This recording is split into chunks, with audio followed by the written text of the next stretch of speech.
Bitka o Midway bola jednou z najvýznamnejších námorných bitiek druhej svetovej vojny. Táto konfrontácia medzi námornými silami Spojených štátov a Japonského cisárstva sa považuje za zlomový bod v Tichomorskej vojne, pretože zásadne oslabila japonskú ofenzívnu schopnosť a dala Spojeným štátom strategickú iniciatívu. Po zdrvujúcom útoku na Pearl Harbor získalo Japonsko významné územné zisky v Pacifiku, pričom jeho hlavný cieľ bol zničiť americkú tichomorskú flotilu a upevniť svoju nadvládu v oblasti.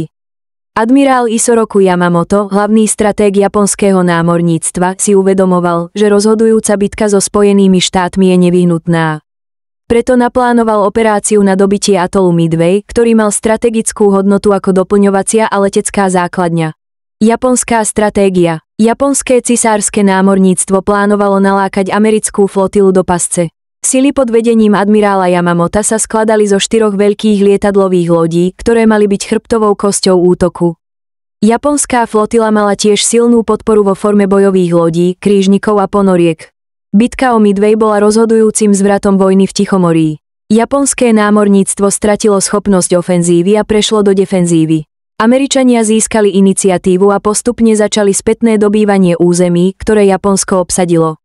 Tento úspech tiež posilnil morálku amerických síl a dokázal, že aj v oslabení môžu Spojené štáty zasadiť nepriateľovi kritické rany. Bitka o Midway bola jednou z najvýznamnejších námorných bitiek druhej svetovej vojny. Víťazstvo Spojených štátov zastavilo japonskú expanziu a obrátilo priebeh vojny v Pacifiku. Dôvtipná stratégia, odvaha pilotov a efektívne využitie spravodajských informácií umožnili Spojeným štátom dosiahnuť rozhodujúce víťazstvo, ktoré sa zapísalo do dejín vojenského umenia.